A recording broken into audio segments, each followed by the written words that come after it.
was born in Toledo, Ohio in January of 1958. As a toddler, she'd moved to Detroit, Michigan, where she recalls her first exposures to music. Come on, tell us about Sarah Vaughan. Am I the only one that hears Sarah Vaughan in your singing? I can't be. You know what? That's a compliment. That's way up there in the stratosphere. I appreciate it. She was just always playing in my house with Nancy Wilson and like Mahalia Jackson. She cites her greatest musical influences as Sarah Vaughan, Nancy Wilson, and Mahalia Jackson. My voice has been this deep since I was like 12, so... Listeners of her music are often shocked when they find out that these kinds of sounds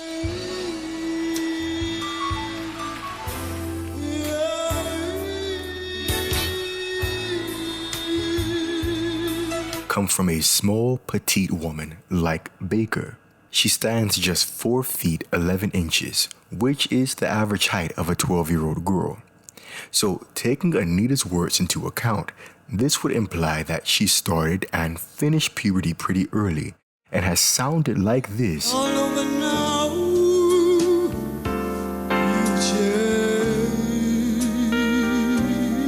for most of her entire life. My voice has been this deep since I was like 12, so I really felt like a misfit, and then I could hear her like swooping from the low contraltos up to first soprano, amazing, and I'm like, oh, okay, I'm not, a misfit. When Anita hears herself, she hears a low voice. So it's natural that as she was learning to sing, her ear would gravitate towards women with lower voices, such as her musical influences, Sarah Vaughan and Mahalia Jackson. just to say goodbye. When you listen to Sarah Vaughan and then listen to Anita, you can't help but hear the similarities in both their techniques, but also their vocal stylings.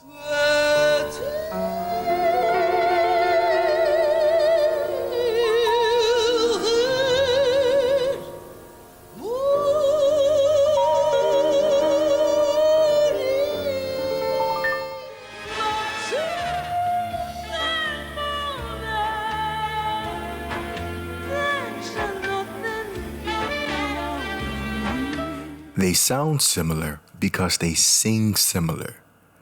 Like Sarah, Anita sings with a raised soft palate or an open throat.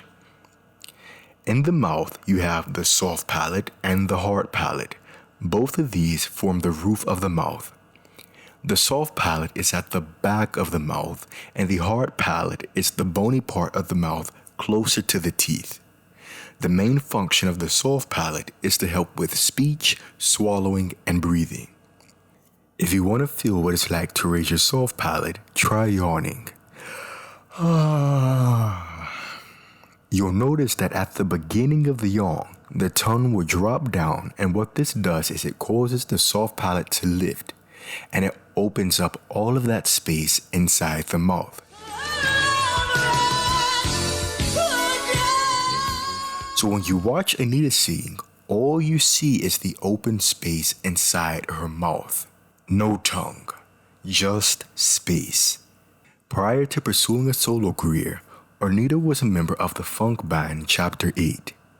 And in 1983, she would release her debut solo record, The Songstress. You're the best thing yet to ever come into my life. While not a major seller in its time, the album did help Baker garner an R&B following that would grow with the release of her next album, Rapture.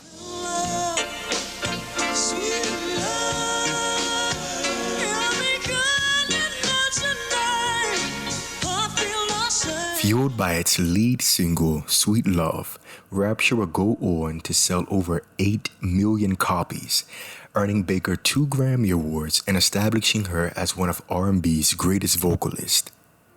Outside of being a masterpiece, this song is a great example of how Anita sings. In music, there's a term called legato, and this means that each note is tied together smoothly and flows beautifully and seamlessly into the next. When done correctly, legato singing will resemble a long line of connected sound. So let's hear Anita sing this opening line. With all my heart, I love you, baby. Now, a regular person like you or myself would say, with all my heart, I love you, baby. Each word is separate and disconnected from the other. Anita makes with all my heart With all my heart, and I love you, baby. I love you, baby. All of those are one word. Or in the chorus, she makes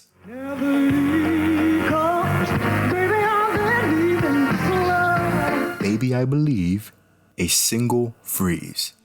Sweet love, tell me, darling, what's your name? It'll always be this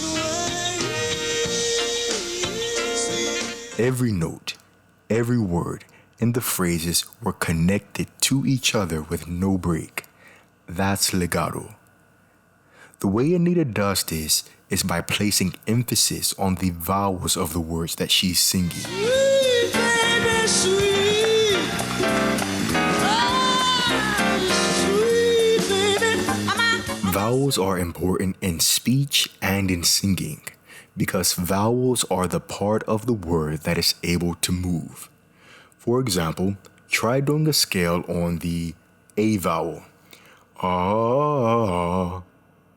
Now, try doing the same scale on the K consonant sound. You can't. If you want to hear the difference between singing on the vowel or singing on the consonant, let's hear Anita Baker and Beyonce sing the same line.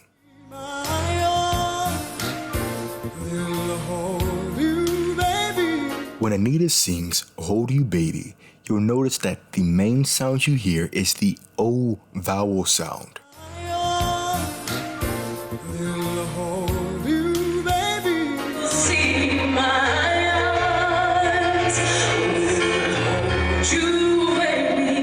With Beyonce, you can hear the emphasis on the ha sound and hold and the ya sound and you.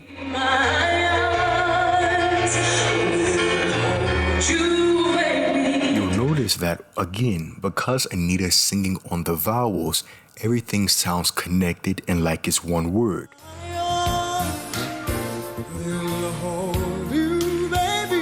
With Beyonce, there's a clear separation and distinction between each word.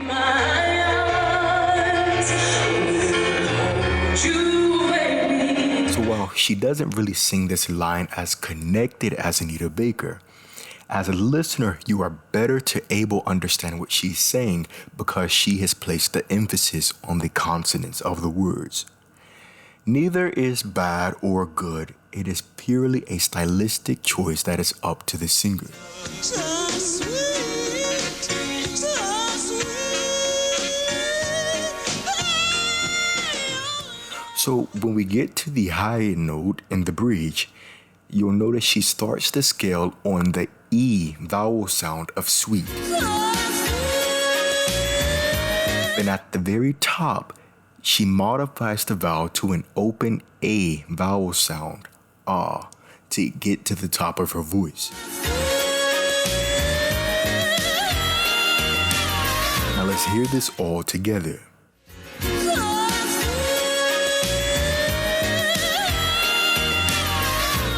Again, vowels are how words move.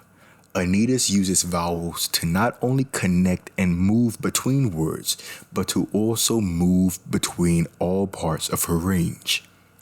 So here, she uses an O vowel sound to get to the bottom of her voice.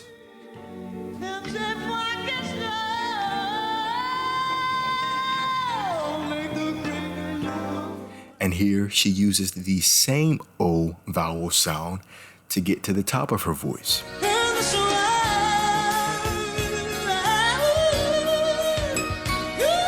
So, just a quick test to see if you've been paying attention. What vowels is Anita using here to do this run?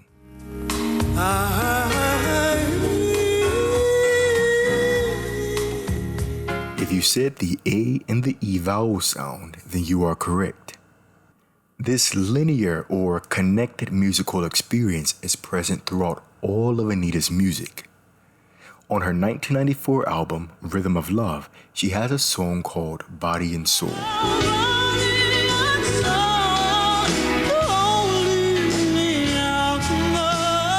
This song is a great example of how Anita vocalizes in tandem with the music to give the listener the impression that everything is coming from the same place. The song is written in the key of C minor. So looking right here, you'll see at this part of the song, F is the prominent note for the band. And if you look at Anita's vocal line, F is the note that she sings. What have you done to me? I can't eat, I cannot. Starting on the same note and chord as the band gives the listener an auditory experience that she is one with the music, but also has risen from it. Every day is getting better. The more that I trust you, I feel stronger. On the record, she's still also using her trademark legato style of singing and vowels to move between words and to move throughout her range.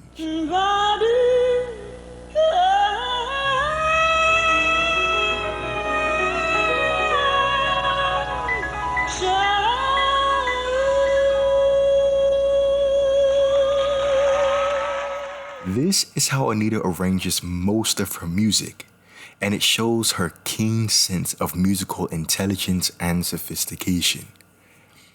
But for her to be able to sustain these long lines of singing is a great example of how in control she is of her voice. Then that's not so loose, for the Bible says, and it still is news. Your mama may have. Legato singing is very hard to do as it requires a great deal of breath and muscular support. When Anita takes a breath and begins singing, And you bore with me in every way. she's literally controlling how much air she's releasing so that she doesn't run out before she finishes a phrase or a rhyme.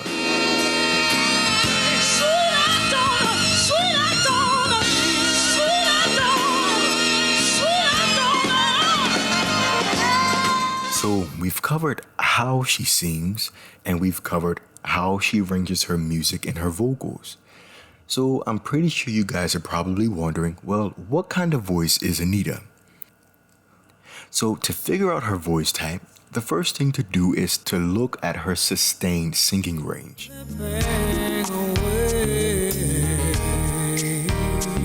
Her lowest sustained note with vibrato is an E flat below middle C. Her highest sustained note with vibrato is B flat below high C. No longer living life in paradise, no fairy tale. But if you look at all her biggest hits, such as Sweet Love, Giving You the Best That I Got, and Body and Soul, the range generally covers F to F. So it's safe to say that her tessitura is F to F. So if E and F are generally the highest points of her songs, we should take a listen as to what happens to her voice when she hits those notes.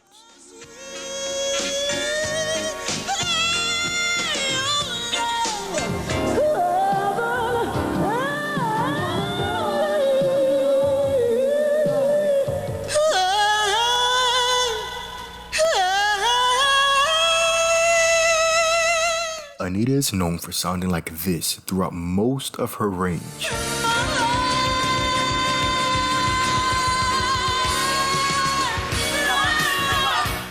But when she gets to that E and F range, her voice then sounds like this.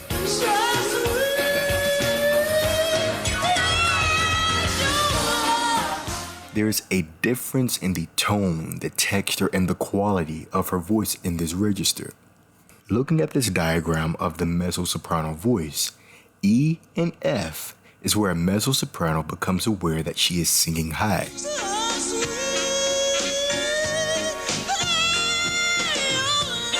E and F is generally the highest part of her songs. Now, if you look right here, you'll see that the diagram also states that B flat is generally the end of a mezzo-soprano's upper range.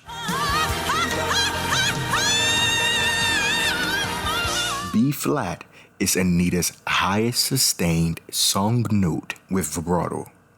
Now, if you look right here, the diagram also shows that low E and F are generally a mezzo-soprano's lowest comfortable notes.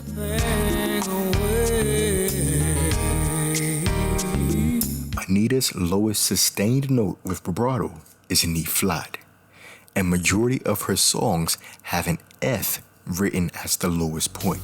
What have you done to me? I can't eat. I don't know what to do. 'Cause all of me. So, taking all these things into account, it's safe to say that Anita Baker is a mezzo-soprano.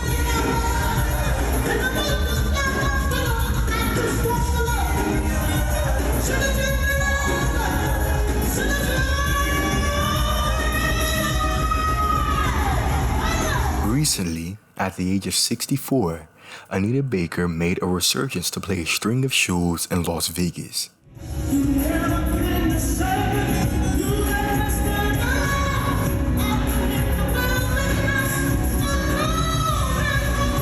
And many were surprised that after a 40-year career, there has been very little to no decline in the quality of sound.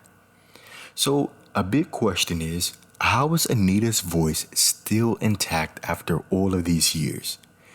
Well, when you look at her career, the answer is pretty simple.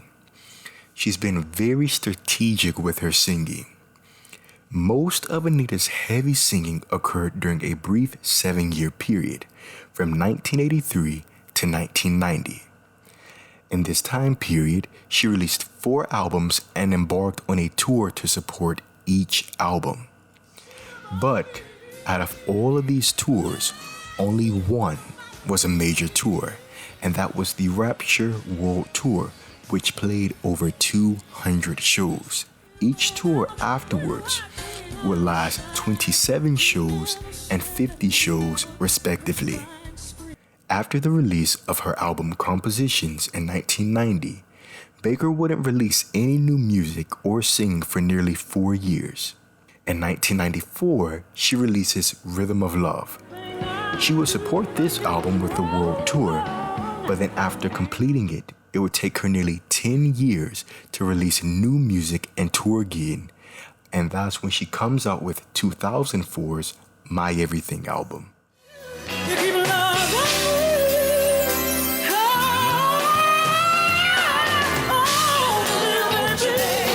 In spite of the success of this album, she doesn't do a tour to support this record. She returns to touring again in the mid-2000s with the A Night with Anita Baker tour. And in 2012, she releases new music for the first time in 8 years with the single Lately. Now, the single was supposed to be part of an album, but the album never came, and she disappears for nearly 6 years until 2018 when she embarks on her farewell tour.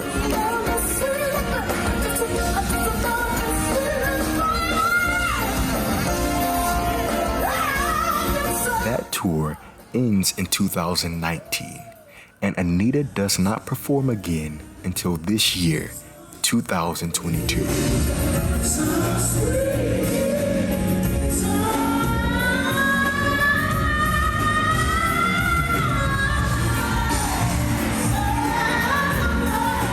So you'll notice that for the majority of her career, Anita has always been very selective about when, where, and how much she sings. We've established that Anita is a technically strong singer, but strong technique does not protect you from overwork and misuse. In addition to her technical prowess, not living her life on the road has undoubtedly kept her voice in tip-top shape. Now, This is not saying that during these breaks that she wasn't singing. The voice is a muscle, and if you don't use it, it will get out of shape. So even though she wasn't singing publicly, it is safe to say that she kept her instrument in shape by singing privately in the comfort of her home.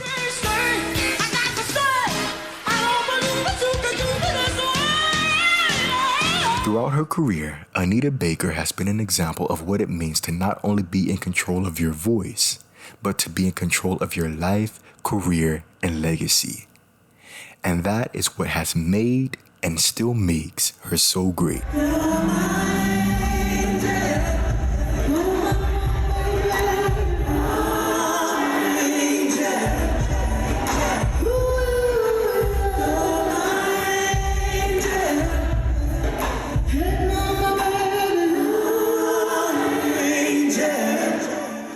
Thanks for watching.